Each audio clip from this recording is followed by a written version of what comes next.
Hello, friends. We're back again. It's Fightful Overbooked, and it's Saturday. It's March 25th. I do that so that the audio people know what the date is, because people like myself and Jeff Hawkins had conversations about how old we are, because today we're going to talk, oh boy, we're going to talk about WrestleMania gimmick matches. Now, Jeff, like I said, we were kind of talking off air, and we came to the realization that there have been 39 WrestleManias as of next weekend. Yes. And we may have been around for most of these WrestleManias. I was around for all of them. I've seen them all. And then there are some fans who are probably about to turn 18, 19, 20, and they're like, I remember WrestleMania 23. And I'm like, I was at WrestleMania 23. There's been a lot of different matches. I think you and I, as we kind of did some research, discovered that there have been some gimmick matches, but there have also been a lot of matches with like no DQ or just random stipulations. You know, the one that always sticks out for me for some reason is, you know, the Harley Race Junkyard Dog kiss my bow to me or kiss my feet or whatever it is. That's gimmick. That's gimmick. Okay, no, it's a regular match, but the loser then has to do something afterwards if they lose. See, that's a stipulation. See, this is where we're going to get deep into the okay. Because I will explain. I will greatly explain. A stipulation is it's a match, but it no holds barred, no DQ. There's a rule change in there. A gimmick match involves a gimmick, like a ladder or a cell or giant mouse traps or something. That's actually if you ask me what my favorite gimmick match at Mania was, it probably is Sami Zayn and Johnny Knoxville. Really is.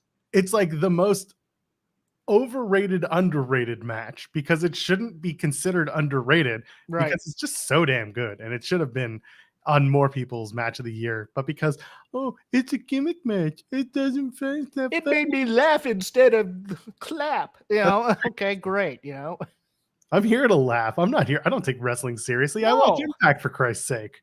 No, but I mean, but it's interesting though that because there are so few gimmick matches, it makes the gimmick matches on their special, and I think that's part of the point. You know, like what do you think the worst gimmick match they ever had on a WrestleMania is? Because I have an idea. Well, I mean, okay, let me back off there, because it's obviously one of these Playboy evening gown or a Playboy pillow fight match. Those are obviously the worst. But I mean, Aki Bono and Big Show in a sumo match is still fun for me. It's still fun. Even Mayweather and Big Show was had an entertaining build, and the match was fine, even though it was, it wasn't much, but it, again, makes you laugh. No, the Nigerian drum fight, and that's pretty recent. Everyone had this, not everyone, but a lot of people, myself included, had an idea of like what it could be, and they did nothing to explain it. And then on the day of the show, it was just a random no DQ match or a street fight, right? Yeah, just a random no DQ match with drums around the corner. No, we just wanted to put two black wrestlers in a Nigerian drum fight. And it just felt racist as hell. It did. Yeah. Yeah. And then looking at it, and I'm like, like you could talk about Last Man Standing with Edge and Orton, and like that match just went too long. It had potential, and then it lasted like 40 Was that also the one that they plugged as the greatest match ever? No, that was the next time they went. Because this was the one at WrestleMania 36 where they there's the very famous line of tweets from different people in wrestling media where 2 out of 3 people were panning the match, and then one person in particular is just like, "This is the greatest match ever. It's so much storytelling." And I'll let you guys figure out who it is, or go find the line of who spoke about it. But yeah. But they've also innovated at WrestleMania, which, I mean, Money in the Bank was born out of WrestleMania. Yes, it was. Like 5 of these that came in. They were all very, very good, I thought. You can even argue that the ladder match, the TLC match, that later would happen, that started with it started with No Mercy 99, where they did the Terry Invitational. They did the ladder match with Edge and Christian and the Hardys. And then they went on to WrestleMania. They introduced the ladder match 3-way at 2000. And then the next year was TLC. Yeah. And then they did TLC again at SummerSlam in 2000. So it built, but I think it got better and better every time they tried to put on those ladder match and TLC matches. Now your gimmick WrestleMania winner is WrestleMania 22. A Money in the Bank, which Rob Van Dam won. A hardcore match, Edge versus Mick Foley. That's one where Foley came back and went through the burning table, I believe. A casket match between Undertaker and Mark Henry.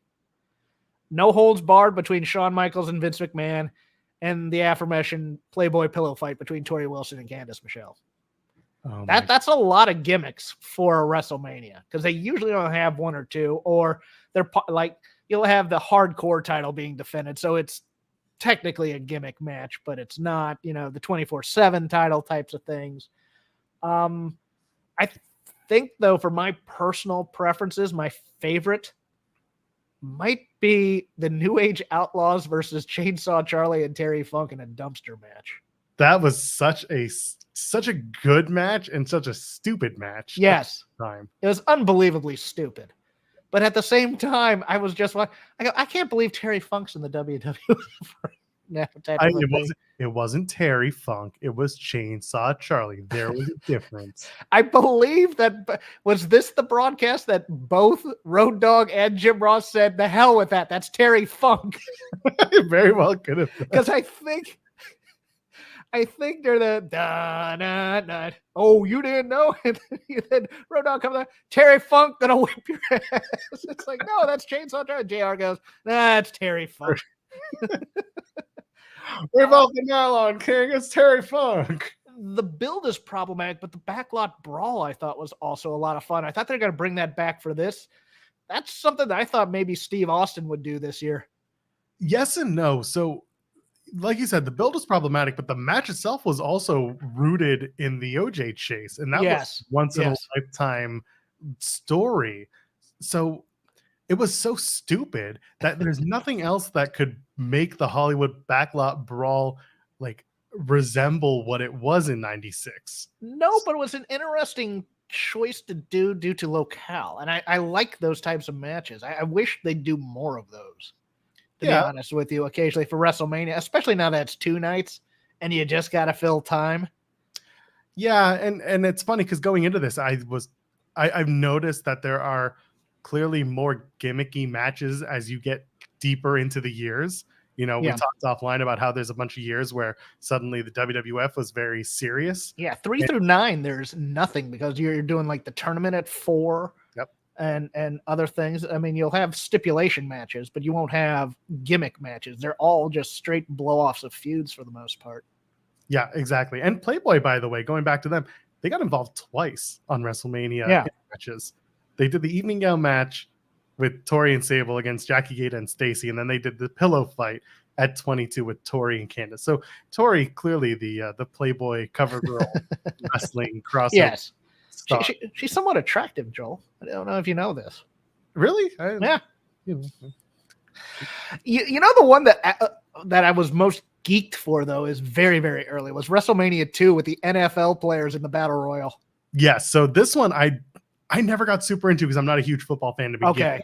But I was. And it was like they had all these offensive and defensive linemen going in there against the wrestlers. And I was like, oh, man, this is going to be great. And go ahead. It doesn't work at the time. But it opened the door for like Refrigerator Perry years and years later and other crossovers with the NFL. Yeah, definitely. And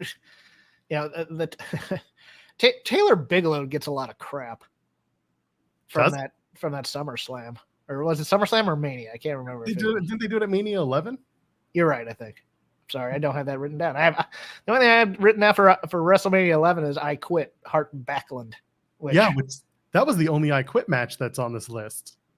Well, there was a submission match 2 years later with Brett and Austin. That doesn't count. I know. Well, what's the point of a submission then? To make somebody quit. I get that they're different, but at the same time, it's weird how they kind of tap dance these things. Like you'll have a no holds barred, but also a no DQ match on the same WrestleMania. Yes. Well, technically they're different.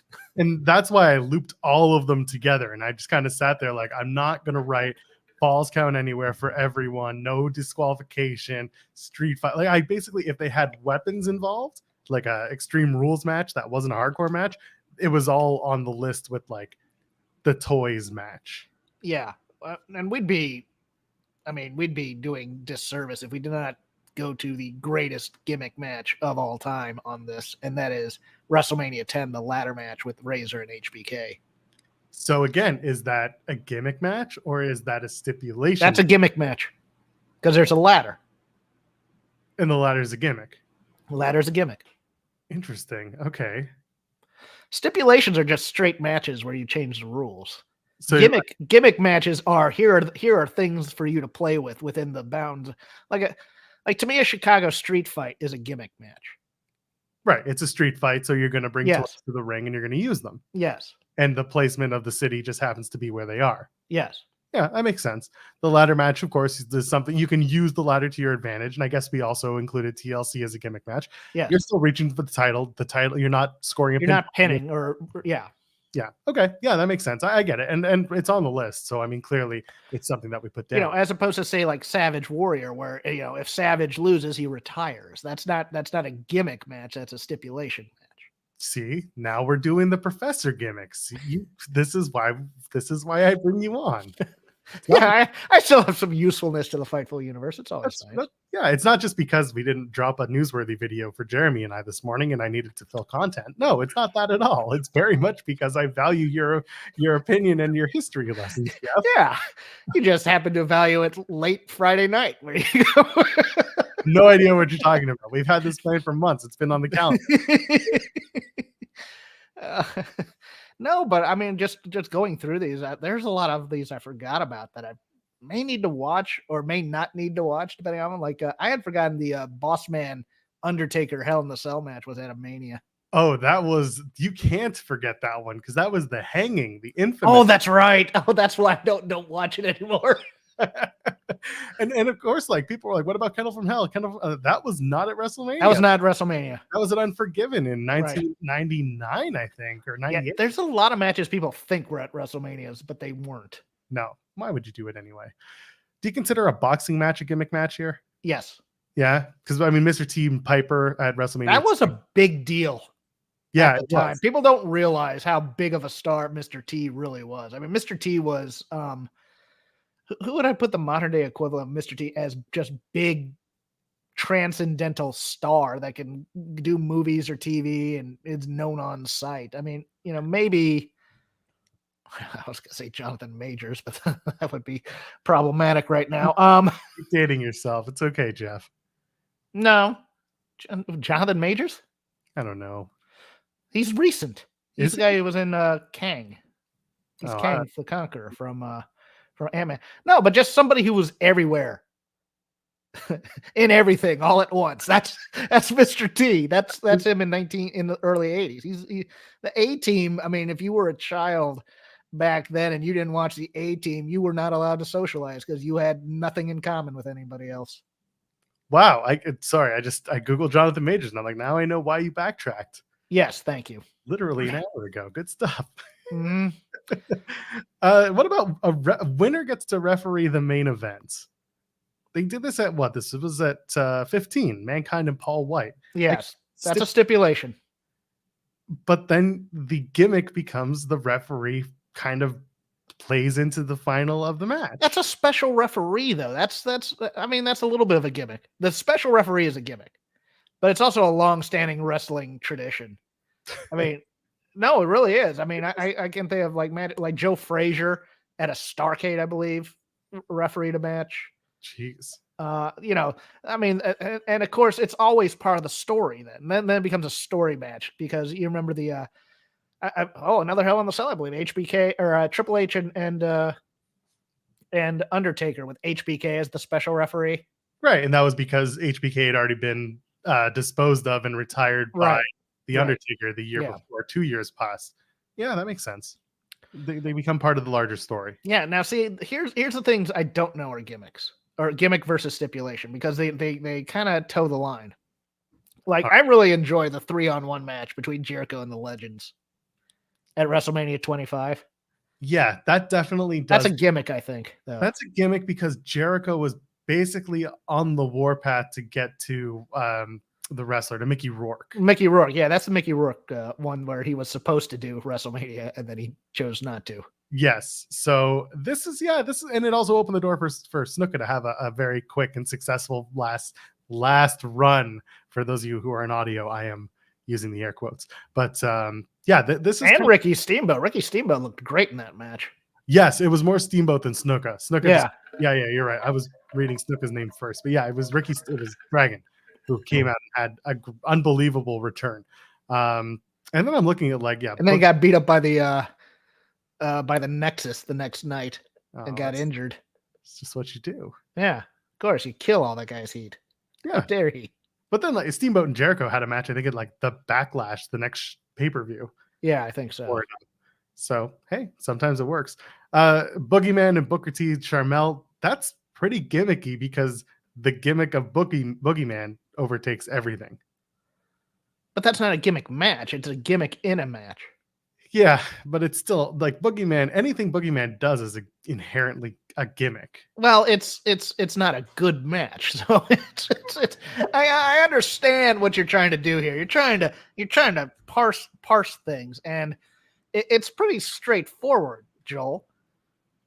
The difference between a gimmick and a stipulation. I get it. I do. I hate it. But I know you do. We're still towing lines here. I know. Like the Iron Man match between Shawn and Brett. Not a gimmick? It's the stipulation of the match that goes 60 minutes. It might be a gimmick, though. I mean, oh God, those are the types that I don't know really. Yeah, because there's more than one fall to a finish. It's the winner after 16. Like, is an unsanctioned match a gimmick or a stipulation? Unsanctioned to me feels gimmicky because if wrestling was about wins and losses, then this wouldn't count. Right. Exactly. Yeah. And it's one of those, the company disavows any knowledge of this match, even though we're putting it on here and taking all your money for it. Yeah. This is a fun one. At WrestleMania 36, the unknown WrestleMania, the one that never existed and never had a crowd, they did the SmackDown tag titles in a ladder match. The triple threat ladder match? Yeah. The triple threat singles ladder match. They had Morrison, one of the Usos. Jimmy Uso, and Kofi Kingston because Miz got COVID. Yeah, and I also thought Jay was injured.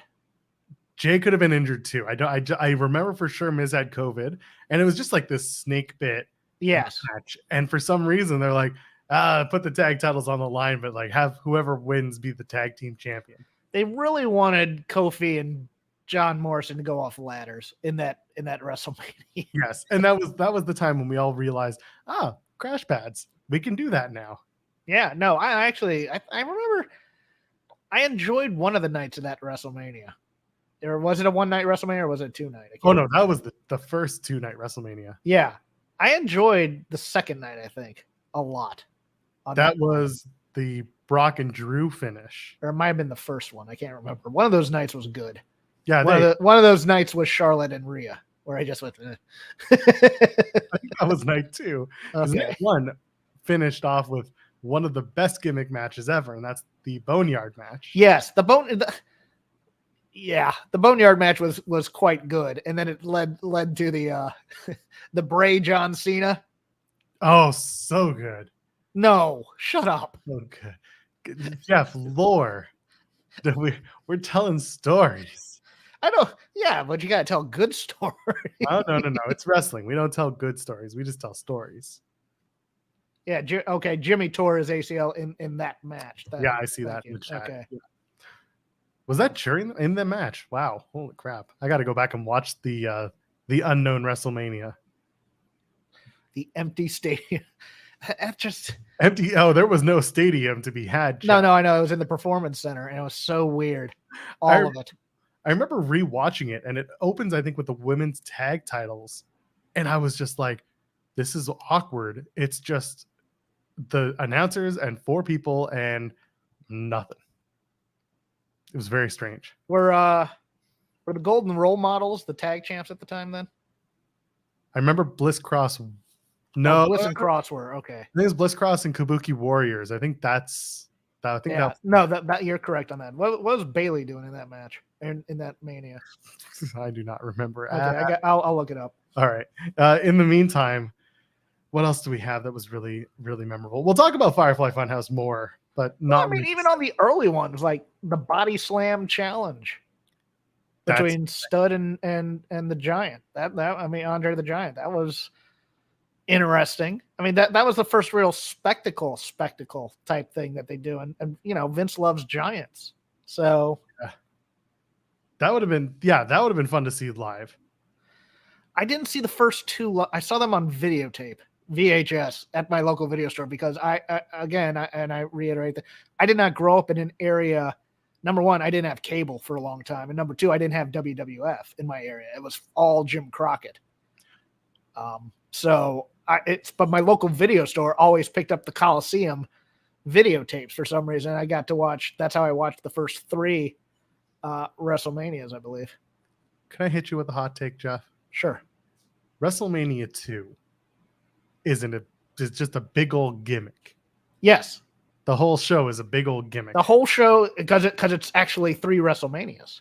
Yes. So hypothetically, this is WrestleMania 41. 42.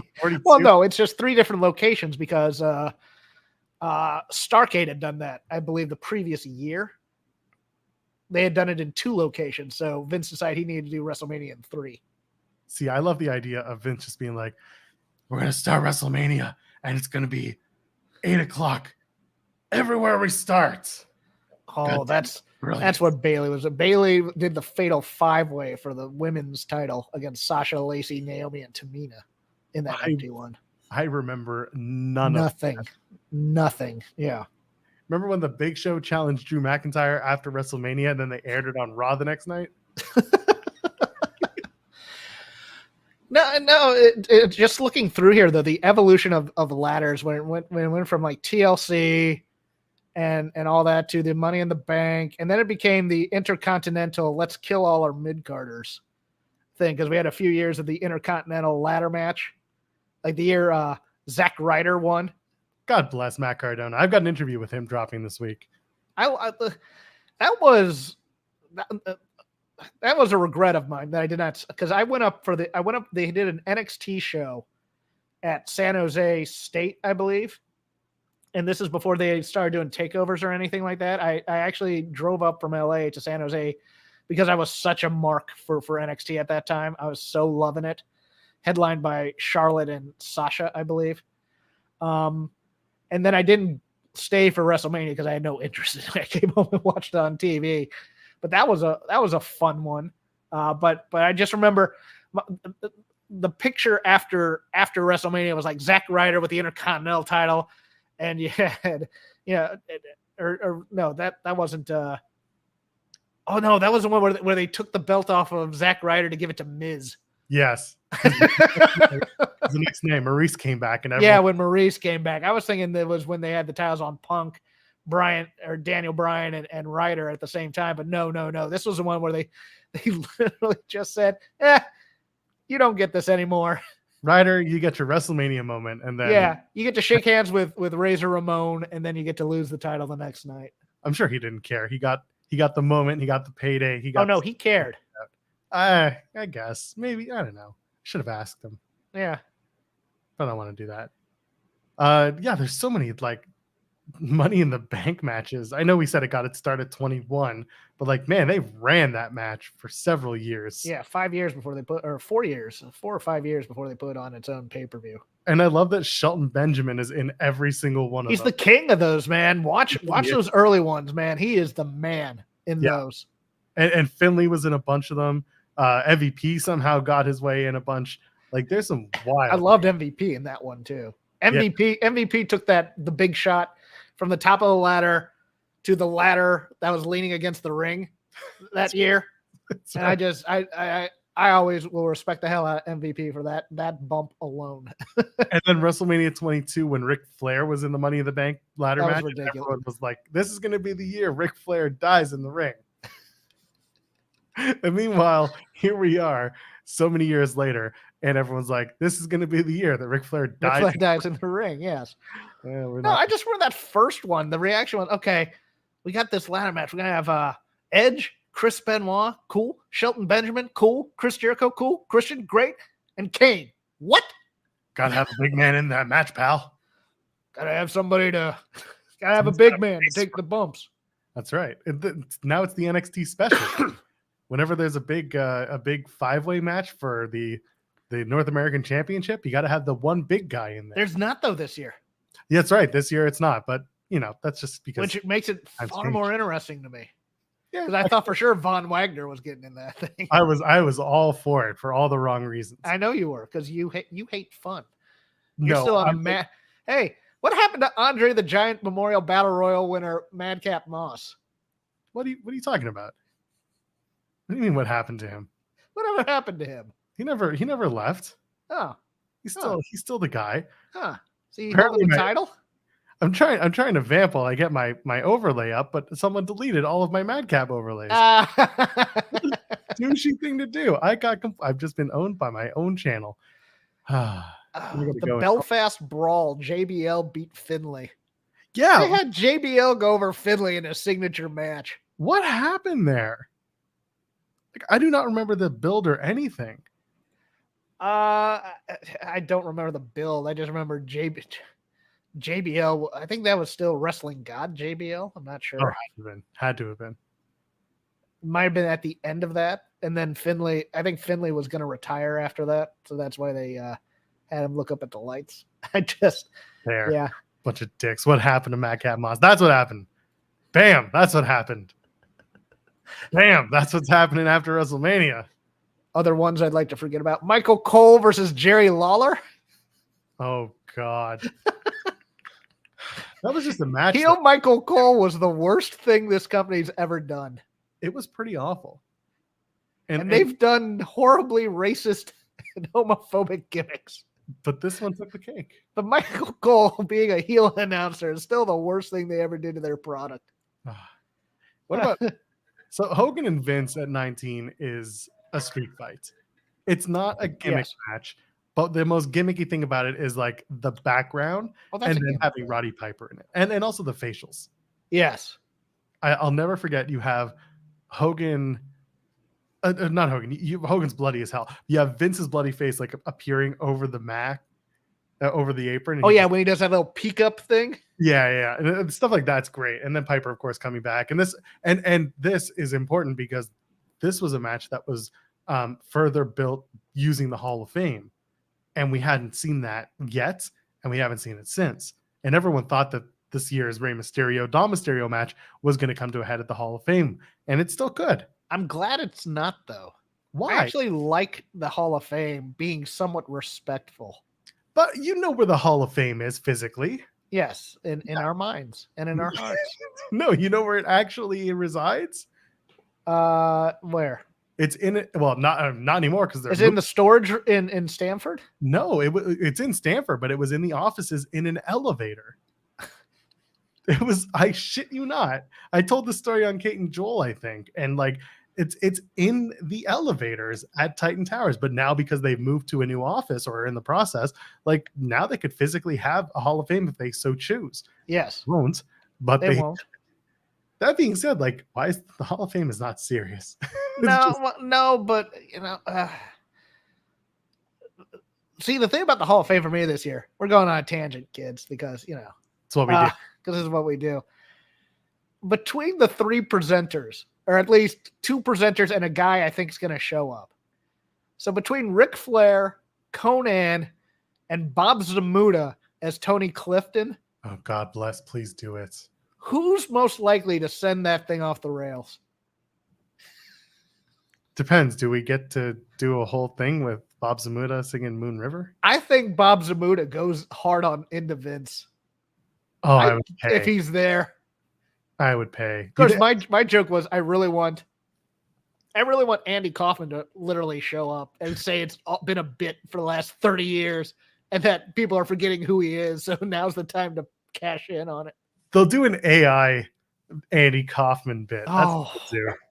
Hologram Andy Kaufman like Tupac at you get it. Coachella. Yeah, let's do it. That's the way to do it. And it's Jim Carrey doing that terrible thing that he thinks is Andy Kaufman. I love that movie though. I was on the Universal lot when they were shooting that. And Jim Carrey was hell on earth. That's what that next movie was. He did the whole explanation several years later where he's like, I was a monster. I was a madman. I was an awful human being. Yeah. Like, well, but he thought he was doing method acting. So what he'd do is he'd do things like he'd dress up as the Gimp from Pulp Fiction, and he'd jump onto trams to scare Japanese tourists. And one of them had a heart attack, I believe. He'd dress up as a homeless man. He'd go rolling around in a dumpster, and he'd go into the theme park to start bugging guests. Mm-hmm. And of course, guess who had to deal with him once? Jim Carrey, though, he's always been nuts. He's always been a whack job. Like that's the thing. It should come as a surprise to nobody that he is off the rails bonkers. Oh, there's the worst one, maybe. The Extreme Rules match between Matt Hardy and Jeff Hardy. Yeah, I'm looking at that. It was bad. They tried doing that in 2009. I can't believe he did a brother versus brother feud. Got to do it somewhere. But that literally pretty much killed Matt Hardy's career. Yeah, that's fair. To me. I mean, he's never been as over as he was when he was in the Hardys. Yeah. After that, it's the Jeff Hardy show with Matt Hardy. It's true, actually, because Jeff was always the one who was willing to absolutely go nuts in his matches, where Matt was the methodical one. Matt was smart. Yes. That's why Matt still wrestles to this day. Oh yeah, one of these another tangent. One of these Money in the Banks was the Mr. Kennedy. Yeah. Kennedy. I loved that gimmick so much. They all loved it until he got a little bit too big of a head for it. Well, yes. And then he ended up getting completely smashed out of his Money in the Bank opportunity. And then Orton took a back body drop wrong. Oh yeah, that's right. Shane and Vince at 17. I know that's not really. Well, it's a lot of these are Shane centric. You'll notice towards the latter stages. It's how can we get Shane on this show and have him do dumb stuff? How do we have him dive out of a helicopter and completely no sell the finish? No, but Shane and Vince was as much of it was a street fight and a whole stipulation, but it was very gimmicky because you had Trish and you had Linda at ringside. Oh yeah, you had Mick Foley as it was story centric, so it was very gimmick heavy. But the actual street fight stipulation is a stipulation. Yeah, absolutely. Again, this is where you kind of blur the line. Yes, you can gimmick them up. Yes. Yeah, exactly. And that was good stuff. Well, okay. I don't remember Savage and Crush. It was a no disqualification, like a last man saying it was a 60-second count. Yeah. So you had to get back up. Yeah, it was basically like a last man standing match. But instead of 10 seconds, it was 60. Yes. That's boring as hell. Why would you do that? Yes. And Crush was boring as hell then. It's fair. He was doing this heel Kona Crush gimmick. Oh my God. I'd forgotten about that. Yeah. It was not good. And remember they were trying to put Macho Man out to pasture at this time. Too old. They almost got there. God. Title versus hair, Victoria and Molly Holly. This was actually a really interesting match because it took Molly Holly to put her hair up on the line to get the stupid match on the card. Yes. And that is like dedication to the craft. This is like the gimmick match that is the most praiseworthy. Yeah. There's another hair versus hair match though in the lexicon. It's Adrian Adonis and Piper. And I thought there was another one with Umaga. Yeah, Umaga and Lashley. That was Battle of the Billionaires. Oh, that's right. I was there for that. Yeah, we don't talk Trump and McMahon. Yeah. Yeah. Molly Holly is, along with Gail Kim and possibly Mickie James, are the triumvirate of underappreciated WWE female legends. Yeah, in my opinion. Because every time it's Trish Lita, and Mickey's still out there doing it. Yep. Gail Kim, they never knew what they had in her. She had to go elsewhere to do things. And then Molly, Molly did so much. And the knock against her was she wasn't model hot internally. That was the knock against her. So, we can ugly her up a bit and shave her head, but she got everything over that she did. I mean, she was so great. It's actually broken my heart that she's been in so many women's Royal Rumbles. You know what's really fun? Well, also, I mean, she works as a producer. She's a producer now, and that's a nice reward for her. Yeah, I mean, when she got into the Hall of Fame, they were like, "Hey, you want to try out?" And here we are. All three of those women you just mentioned have walked on to do a lot of amazing things, both backstage and in front of the camera. If you're Mickie James still, and in terms of Molly Holly, it's so interesting to think that her gimmick in WCW was Beauty Queen. Yes. Right? They brought her in as Miss Madness or as Mona, and then like the whole time, and she's always been beautiful, but like she's gorgeous. She was literally portraying a beauty queen, and then she comes into WWE, and they're just like, yeah, but she's not like that hot.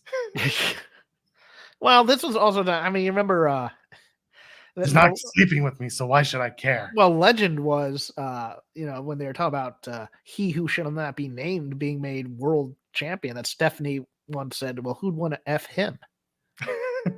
And you're like, okay.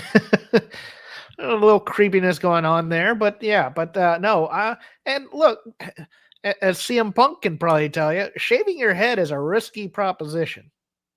Yeah, you don't know how that thing's going to grow back. You don't know how that's going to grow back. It didn't grow back well for old Phil, in my opinion. Woof. A little bit of a widow's peak thing going on, where he's you gotta, instead of doing it, slicking it straight back, you just gotta style it right. Okay. I'm a man who hasn't had hair in a number of years, Joel. I don't know these things. That's fair. I get it. I'll be in a hair match. Did we talk about the flag match? No. Kirshner and Volkov in Chicago. Oh. Corporal Kirshner was so terrible. Yes. I mean, and it was all basically WWF being hurt that Sergeant Slaughter left. Oh my God, that's true. They got him back, but look, come on. Oh yeah, they got him back. And made him an Iraqi sympathizer. Hey, that WrestleMania 7 had a big sold out venue. It didn't, remember? Nikolai Volkov's interesting. I've actually gotten to watch some of his older stuff in like Mid-South and stuff. He's a legit, he had legit grappling credentials and things like that. And then both NWA and WWF turned Russian villains into separatists when the Cold War was coming to a head during the Reagan years. Because do you remember Lithuanian Nikolai Volkov? No, and this is coming from a guy who's been to Lithuania. So yeah. Well, I mean, I think he's actually from Lithuania, but they had him turn on Boris Zukov, I believe. Oh yeah. And we're doing Russia versus Lithuanian, and we're trying to make him, trying to use that as a sympathy type of stuff. We need this to be more than wrestling. We need world peace. Rocky IV is huge. What is it with wrestling and Rocky? What are we doing here? Well, I mean, the first Rocky's great. Or so I've been told. I've never seen it. You've never seen the Rocky movies either? I've only seen 2 Rocky movies, and that's Rocky IV and Rocky Balboa. Ah, the fake ones. Yeah. Well, I mean, I was a kid, and we went for a birthday party to see Rocky IV. Fair enough. That's why I love Living in America by James Brown. Oh, that's a good song, though. Also, my favorite UFC entrance ever. Tom Lawler coming out as Apollo Creed. All I can think of is Weird Al's version of that, Living with a Hernia. Living with a Hernia, yeah. Right. Strong stuff. What about lumberjack matches? There's a lumberjill match. There's 2 of them. 2 lumberjills or a lumberjack and a lumberjill? Well, listen, in like 2000s WWF, the latter, or the former and the latter, quite frankly. Okay. But like at one point you were trying to put all the women in the same match because you only had one women's match on the card. So they did at WrestleMania 23, they did the Lumberjills with Melina and Ashley in the match. Yes. And at 24, they had Beth Phoenix and Melina against Ashley Mazzaro and Maria Kennels. Actually, you know what? The thing about Lumberjack matches is that over time they've just become so effing ridiculous. You might call them a gimmick. It is a gimmick match. Oh, absolutely. Yeah. But like back in the day, you'd occasionally have actually straight lumberjack matches where there wasn't all the baby faces attack all the heels and it turns into bedlam, and then that allows the heel to score a pinfall by cheating when the referee is trying to maintain control and all that other stuff. Like I think there's something to, but you have to establish that in storytelling. You have to establish that the heel likes to run away. And it used to be you could do a lumberjack match, do that. It's more or less that mythos has been replaced by a cage match. Although in the WWF, they still do the stupid escape the cage stipulations, which I hate. Why do you hate it? Because the point of the cage is to keep both people in there. Yeah, but escaping it should be just as good as No, Joel, you're wrong. You are wrong and soft. I hate you. No, no. The point is to have two. The point is to trap two people like wild animals in a cage, let them fight it out to the death, air quotes, and there be a definitive winner. It's not put them both in and see if somebody can get out of it. Kind of like Taker and Mark Henry in a casket match. Casket matches are the worst. I can't believe that that's the only WrestleMania casket match. Well, there's been one on a Rumble. Yeah. There have been others at random pay-per-views. Yes, at random pay-per-views, and they use that as the headline. Yeah, but so I understand why. Of course, from a business standpoint, it makes sense. I just, for some reason, thought that there was another one. I thought there was too. I'm not gonna lie. I didn't mean to just be contrarian on you there, but no, I agree. And boy, of all the casket matches you could have. And again, talking about the business of things, like you put a casket match on WrestleMania, how do you make it bigger? Well, you had to have a bigger casket than you would normally have. That was the whole, like, the Mabel story again. You know, yeah, you get the super casket for Mark Henry.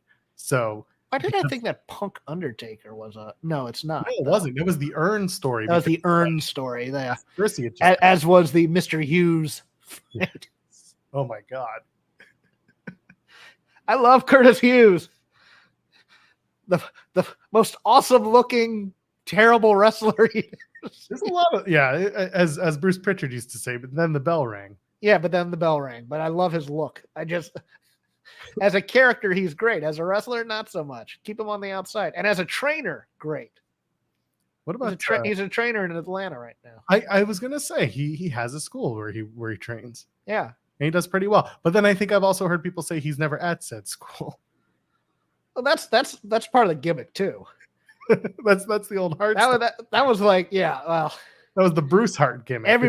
Dude, that was the gimmick in the early 90s too, because it's like when I went to wrestling school, I was expecting one legend to be there, and he wasn't there. It's like it was always his underlings who were in there just punking people out and stuff. Toiling away. How seriously do you want it? I learned this way. You should all learn this way. Well, it's or you learn the Mad Dog Buzz Sawyer way and you rip off the guy who later becomes the Undertaker. No. You take $350 and you clear town. And then years later, you're in the same locker room and oh, where do we go from here? Just pay him money. I don't care. Just get him out of here. Did we talk about Akabono and we did very briefly. We said I like those types of matches. I like freak show matches like that occasionally. Yeah, I think they're good for wrestling. So then why didn't you like Firefly Fun House? Because that was just done poorly. Explain. Because there are some people who will disagree. I'm sure there are people who will agree, but like what didn't do it for you? The John Cena through the multiverse stuff. Not even. What about like the John Cena alternate reality? That's what I meant. Yeah. Was it really that bad though? Like, what if John Cena did this? What if he did that? What if he joined the NWO? What if he was? It also felt derivative of the Hardy fights on those compounds, which were so great. Yes, and those were a different time for sure. Doing the Ultimate Deletion and all those matches.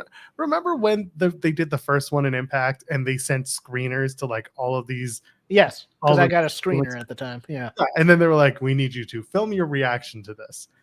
I will never forget watching the compilation of reactions to this, and this is how Impact thought they were going to like change the business. Not the Hardys, no, Impact specifically. We're just like, these reactions are going to be big on YouTube, and they're going to be the next big thing. I still can't believe they had a Nigerian drum fight.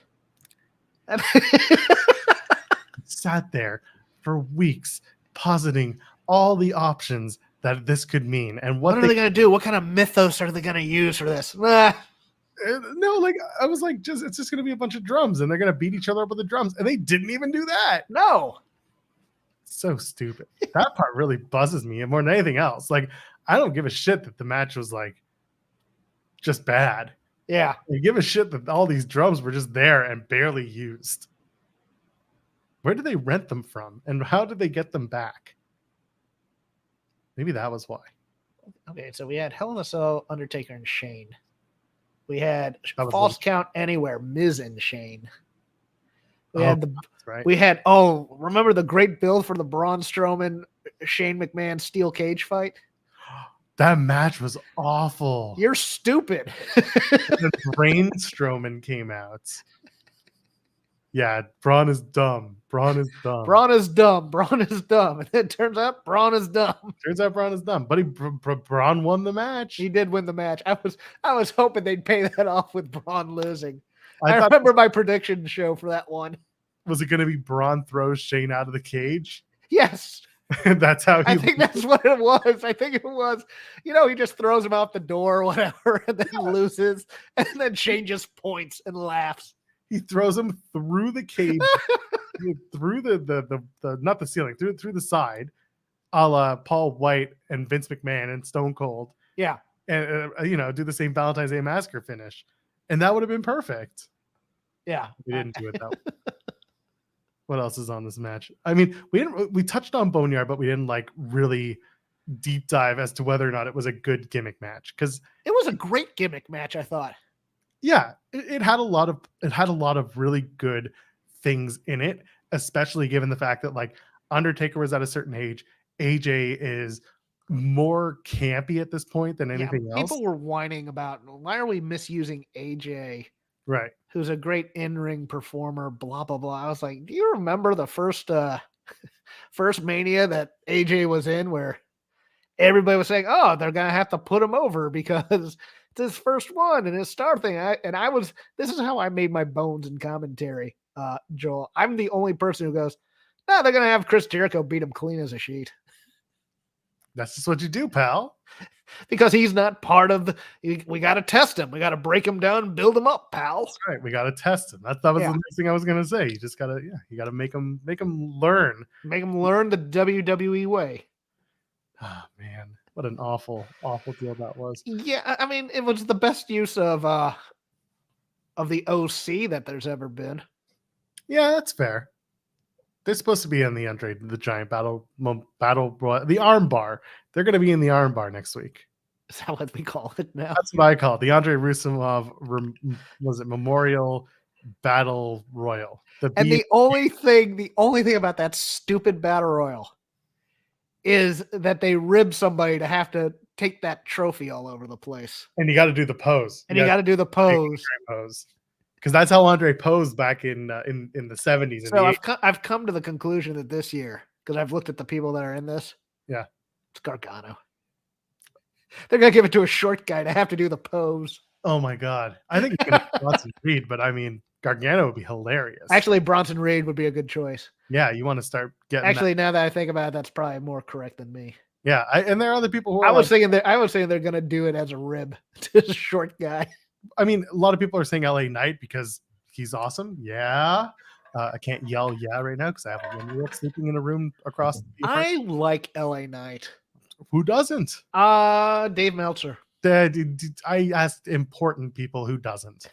Well, it's one of those things where it's like, but that's where you got the reputation of, once the bell rings type thing. I think he's fine. He bumps for guys like a madman. I mean, look, he's not Kenny Omega.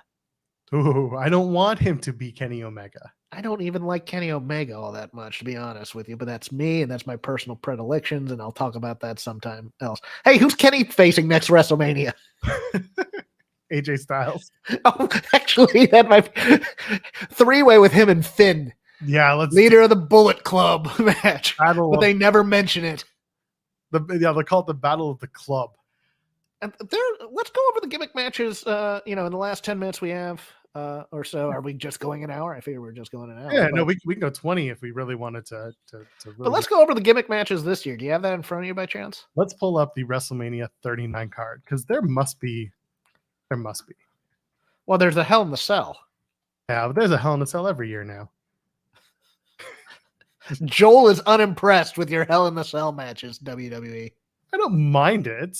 It's I don't feel like the feud got like Ray Dominic should be Hell in a Cell. That's a match with a personal issue. It is, but it's not personal enough to get there yet. Oh no, it got personal on Friday. I thought they hit the. I was covering Sacrifice, so I haven't seen. Okay, so here's the deal: is that and my theory was this: as soon as Dominic goes after his mom, it's over for him. Right, and so they were sitting ringside. He's talking trash to Aaliyah, Buddy Murphy's girlfriend, and and his mom, and Ray's leaving. Oh yeah, he left all that. So he turns to mom, and mom takes the mic out of his hand and goes, Dominic, and Dominic takes the mic right back and goes, Mom, shut up, and he yells at, and you just see Ray go, that is the love of my life, and you are not pulling that shit right now. Went over and just started beating on him or slugged him. I was like, yes, there you go. Problem is, if Ray and Dominic are in Hell in a Cell, how will Vicky Guerrero come in and affect the match outcome? Oh God. That's my boy. That's my boy. Excuse me. That's my son. I need interactions between Vicky Guerrero and Chelsea Green. Like ASAP. I need Chelsea to like walk up to Vicky and be like, I love your hair. And Vicky to be like, thank you. I've been waiting for someone to comment me on my hair. And then they hug it out and they're just like, there's something about you I think I'm gonna like. Oh, you're expecting them to do something with Chelsea Green. That's so cute. I just want them to keep doing. That's so adorable, Joel. I just take it up for your fellow Canadians. I just want to pat you on the head. It's true. I just need her to be in every segment every week. What else? I think Vicky's done now, actually. Yeah. Someone asking in the chat when's her contract. I don't know if she has a contract that runs out, but I think she's done, actually. She could probably appear at WrestleMania. Let's do it. I'd take her over Conan. I love I know that everyone was like, oh, he's going to start his Hall of Fame speech with, do you listen to my podcast? No, it's not that. He's going to do an entire podcast as his introduction. Oh no, he's gonna do the WCW NWO intro for himself because he's gonna get it. He wants that one last pop for him because he never got it. He's gonna do the Arriba La Raza. I hope he comes out to the Filthy Animals theme song. I hope he comes out dressed as a 20-year-old gangster from 1995. Where he's got the baggy pants and then the baggy pants and the plaid shirt. The plaid shirt only has the top button done up. That's it. Smoking a giant blunt, saying he's in Iran. Yeah, that'll be perfect. And he's got the stovepipe hat or the Walter White hat. Yeah. And he does a somersault on his way to the podium to pretend like he's doing a clothesline. Did you like that about Conan when he did that? No. I thought he was cooked once he got to WCW, to be honest with you. That's fair. He was great on that last bit of ECW he did before they all got signed. Mm-hmm. Never did anything for me in WCW. But he was fantastic before that. The only gimmick match is Hell in a Cell. And so here's the thing with Edge and Finn. This is a story, love it or not, that's been going on for a year. Yes, it's terrible. As of Mania. And it's been on and off, which like love it or hate it. And I agree. It's been largely not great. But like I gotta give it to Edge. As much as I dislike the way that it's coming across, at least there's been long-term storytelling throughout his entire return. Yes, but I don't like Edge's storytelling. Like his promos are just. Yes. I'll be back in 5 minutes. Okay. Actually, you know what? Rhea and Beth are really what made this story to me. I thought they were both great, especially in that mixed tag match. Yeah, and watching that one live was bonkers. I loved it. It was such a good match. But yeah, I thought that it was going to be Edge and Beth at Mania against Rhea and Finn at that point. I didn't love Rhea getting the Rumble win, but I thought there'd be a gimmick for Asuka and Bianca, to be honest with you. And that was just lazy what they did with that entire story. Go act crazy again. This time you're in clown makeup though, Asuka. Okay. Yeah, you're a crazy clown. I'm hoping for an Asuka Muda mist at the end of the match. Oh, that'd be fun. Do a whole thing, do an interaction. Is there anything else from the old school Manias that really like stand out? Let me take a look here. I'm taking a look again, just in case we miss something important. Well, I mean, once you got into Bret Austin, the matches really became a lot better. I put down the Eurocontinental 2 out of 3 falls match from WrestleMania 2000. That's Angle, Jericho, Benoit. That's a fun match. It's a fun match. That's the one where Kurt came in with the European and Intercontinental Championships, and then they did a 2 out of 3 falls match where where the first winner gets the European title and the second gets the Intercontinental. This isn't so much gimmick. It's again straddling the line where like that's stipulation. It's stipulation, but it's still fun. Yeah, it's gimmicky in the way that they're like, you have 2 titles, so we're gonna have a 2 out of 3 falls match to get the titles off you, and it worked. Oh, Brawl for All. Yes, Brawl for All. The finals was there. Butterbean absolutely KOing Bart. Just mollywopped him. I mean, he effectively knocked him out and his career to go with. And he killed that entire gimmick. 100%. There was 100% killed that gimmick dead. No more Brawl for All, no more Bart Gun, no more anything. They were like, no, it never happened. Didn't happen.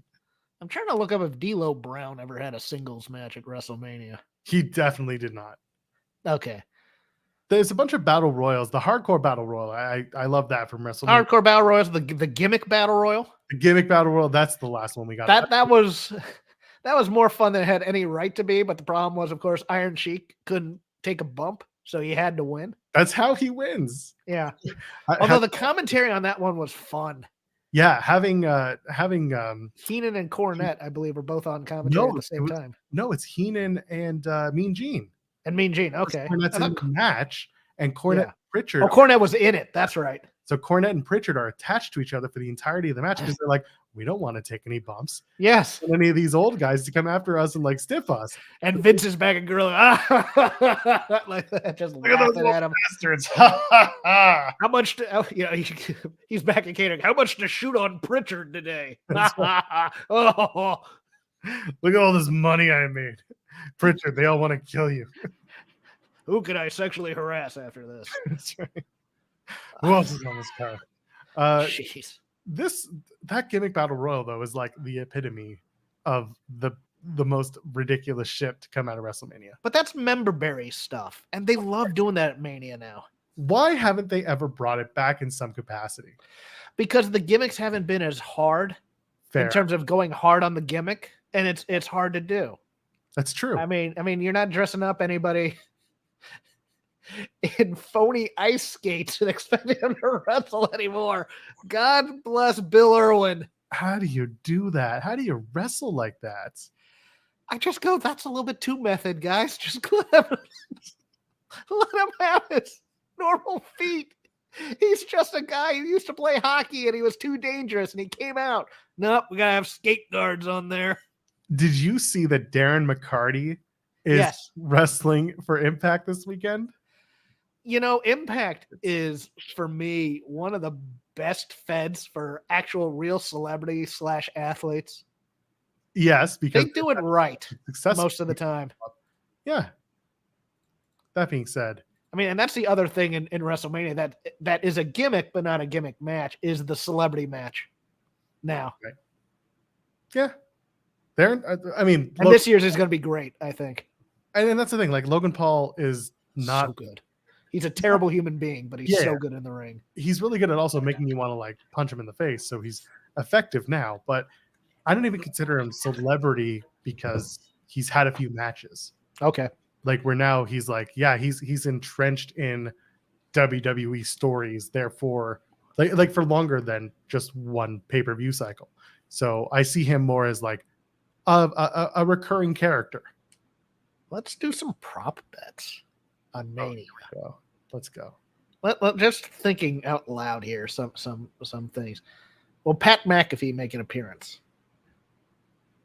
Yes, but on commentary. Okay. What are the chances that they don't belt Cody and they decide that they want to pivot to Jay and Roman? I don't know how odds work, but like whatever the minus $1 million equivalent of not going to happen is. Okay, so it'd probably be about plus 10,000. Oh, so it's the other way. So plus is when it is. Yeah, when they're the favorite, it's minus. When right, they won't pay you as much. Right. Yeah. So yeah. Have I told you how much I love going to Vegas and not gambling? To me, double or nothing is when I can't get my hotel room an hour before I check in.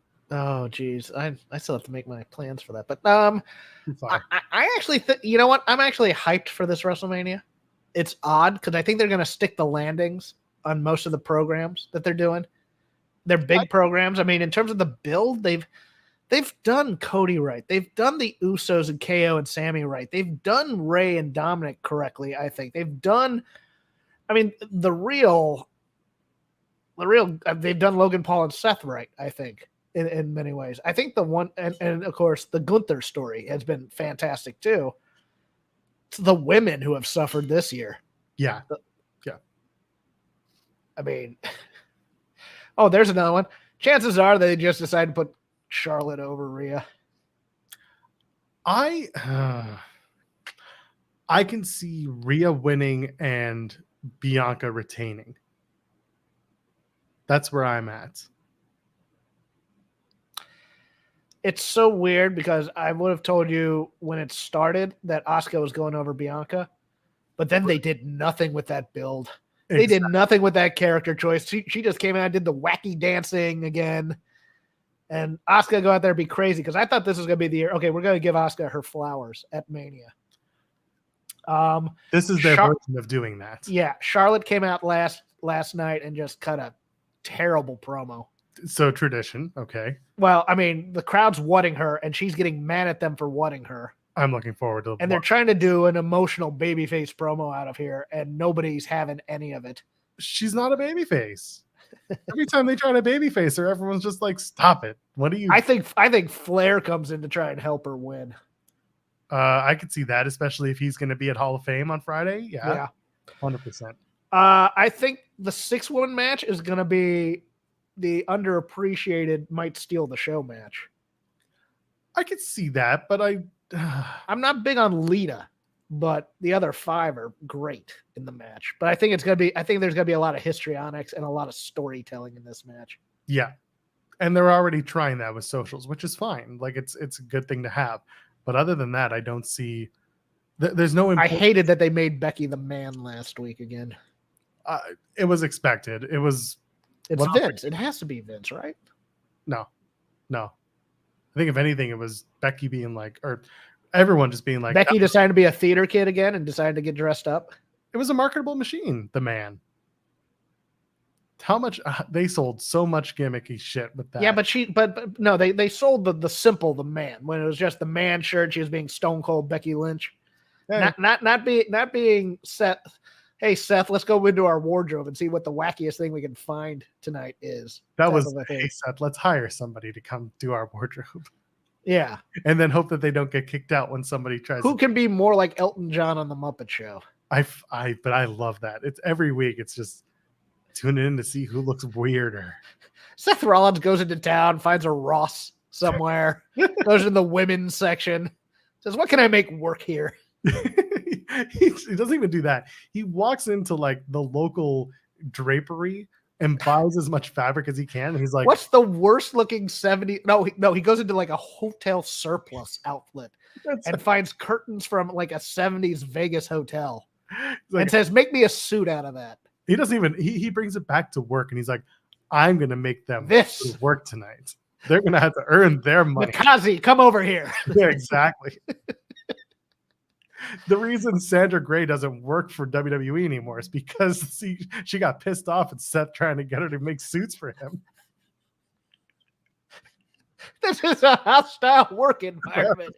I can't work under these conditions. What the hell's he doing to me? I've been here for 25 years. I worked in WCW for Christ's sake, and it was better than this. I dressed Hogan, and he was. You know how many times Hogan said, that's not going to work for me, sister? I still worked. Triple H made me sew a biker costume every year. You remember those bike shorts? That was all me. That was all Miss Gray. I could just... Who is the appearance that will have everybody going, oh my God, I can't believe that person showed up to Mania, if there is one? I don't know. I'm trying to think if there is going to be one. Not The Rock. It's Brian Gewirtz shows up. And it's just one of those if you know, you know moments. He'll be in New York. Yeah, we all will. You will? What? I'd rather be in New York. Yeah, I hate New York City. Like it better than LA, I tell you that. I'd rather go to SoFi than go to New York City. Oh, no. And trust me, I went to a Super Bowl at SoFi. It's not easy to get in and out of there, no matter what. The entire Anoa'i family shows up for WrestleMania. That's the big news. And just to watch Roman lose. Oh, or they surround the ring and they do some like funeral for Roman after he loses. They do a full Viking wrestling funeral. They coat the ring with whatever Triple H said they were shielding the ring from COVID-19 with. It turns out that stuff was flammable. As long as Haku and the Barbarian are there, even though they're not really family. Like, I'd love Haku to be there just for no reason. Well, they're all owed a date as a make good because they didn't do Raw 30 with the tribal council. Yeah, I think Austin shows up. I do too, and I think he ends up stunning LA Knight. 100%. I've been saying this because LA Knight's gonna love that too. Well, also, yeah, I'll do it. The face to face is that. Oh, yeah. Yeah. What? Yeah. Yeah. What? And people look at you. Let's go. Look at you. Eat life cakes. Yummy. Yeah. You're pathetic. Yeah. You're pathetic. And doing like, what is it? The three word promos. You came in. What? Took my gimmick. What? Doing all my vocal incantations. What? What do you got? Some Mountain Dew Pitch Black here? Let me try some of that. And okay, well, see, I don't want to end on a dour note, but what's a match that's going to underwhelm you think? We won't end on that. We'll ask what overperforms after this. Yeah. Let me take a look at the lineup here real quick. Theory and Cena. Yeah. And I think that's going to be more on John Cena than on Austin Theory. That's going to be dangerous anyways. Well, it's going to open up the show. And it is. It's opening up the show, but also, I mean, Cena so thoroughly buried Austin Theory in that promo. Do you think they've kind of led you to the finish, knowing that this opens up night one of WrestleMania? Okay, so what do you think the finish is? Cena wins. No, I think Theory wins and that way people can forget about it for the rest of the show. I think that's fair, but I also think that it should be a statement win for Theory. But that John Cena getting that huge pop to start the night is another thing worth doing. Yeah, we'll see. I think Theory cheats to win. And you're not allowed to say for underwhelming Lesnar versus Omos, because that's definitely going to underwhelm no matter what. That's not even like an underwhelming conversation. I think it's going to be a fun, stupid match that either ends with Brock getting beat down by the renewed Hurt Business, or Brock beating another black dude and everyone talking about it. Wow. I hadn't thought about it that way, but thank you. Sorry, shout out to the Grapsity guys, because I was listening to their podcast earlier today and it's been very much discussed. Yeah. Okay. Sorry, it's been on my mind. Oh, I think that Fatal 4-Way women's tag match. Yeah. I wonder who the fourth team's going to be, though. I think at one point they had it all listed, or Dave had them all listed. Well, it's Liv Raquel, Natty and Shotzi, Ronda and Shayna. And then one more team from Raw. Maybe Raw. Oh, it's supposed to be Chelsea and Carmella, or Carmella. what? Or but it might be Chelsea and Piper. Piper. And Piper's good. I like her. Yeah, she's great. Shotzi can do some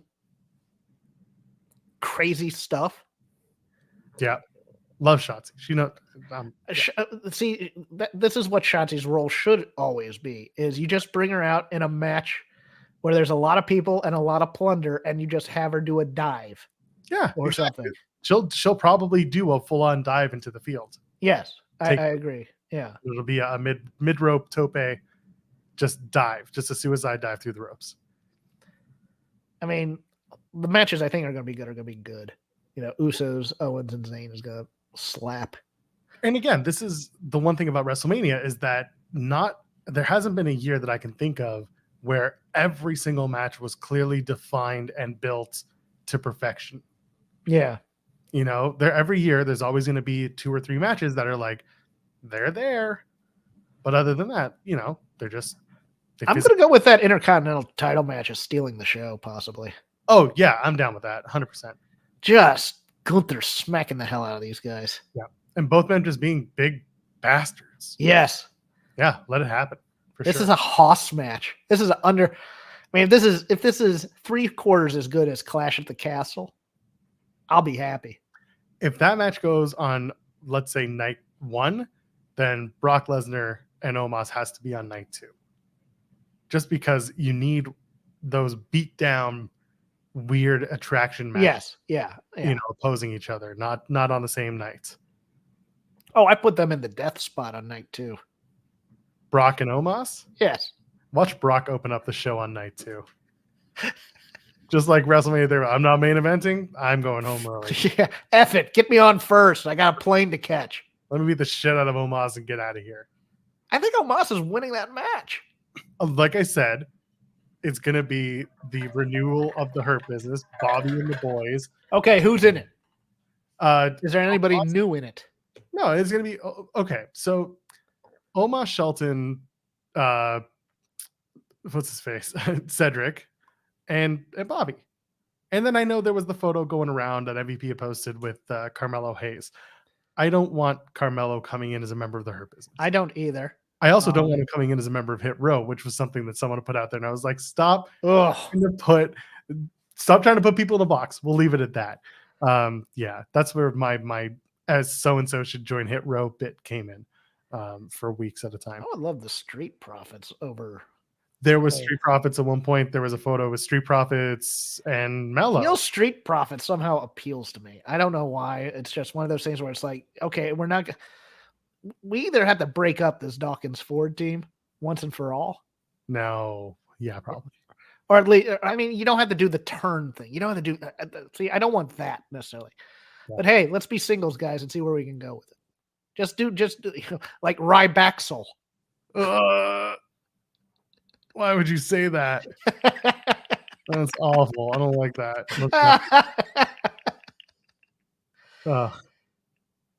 Right. And I think, God, I can't believe we're going to use this 6-woman match to get to is it going to be a Trish and Becky feud? Yeah, that's what they're saying for SummerSlam. All right. In beautiful, sunny Detroit. Detroit. I hated that venue when I went there. Ford Field. This is not the Silver Dome. I would take the Silver Dome. Yeah, Detroit. What is WWE's fascination with Detroit? Motor City. It's not a major city. No, but it is because hot rods and cars, and Vince loves cars. Vince likes German cars, from what I know. No, he loves crashing German cars. Yes, that's true. And racing his riders. That's right. Hey, Court. Oh my God, that's right. Let's cut this. We're good. Yeah, before we go too far. Jeff, plug your stuff. I am at Crap Game 13. I sit on the bench for Fightful, but I also do 2 podcasts. I do a podcast over at Fight Game Media, patreon.com/Fight Game Media, called The Dynamite Show with Paul Ace Fontaine. About 10 minutes after after Dynamite, we record. It goes up later that night.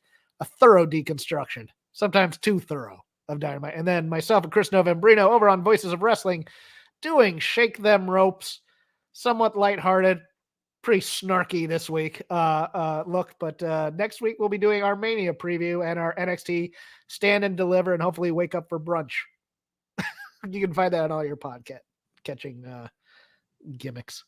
Jeff and Pat gave Vikingo and Kenny all the stars. They loved the match more than anything in this life. Me and Pat? I don't know. Chris Novembrino? No, Pat LaFontaine. Oh, Pat LaFontaine. Oh, yeah. Oh, Pat LaPrade or Pat LaFontaine? LaFontaine. Pat LaPrade is a Montreal boy. Yeah, Pat LaFontaine is a great Buffalo Sabre. That's right. Yes. Yeah, so that's who you do podcasts with. Is a great Buffalo Sabre. I'm fine with that. I used to be a Sabres fan. Wonderful. There you go. And Darren McCarty is going to be in a match. Darren McCarty, and then we'll have Rob Ray will come back and Matthew Barnaby, and let's go. Actually, let's get Matthew Barnaby in a wrestling ring, and never mind. Never mind is right. Dominic Hasek might come back. Hasek for nobody. Hasek and Greg Fuhrer tag team. Tear his groin right during the Winter Olympics. And Howard Chuck and Ander Chuck, the Chuck brothers. The Upchucks. The Upchucks. That's even yes. Cut this, Joel. Why do we do this to ourselves?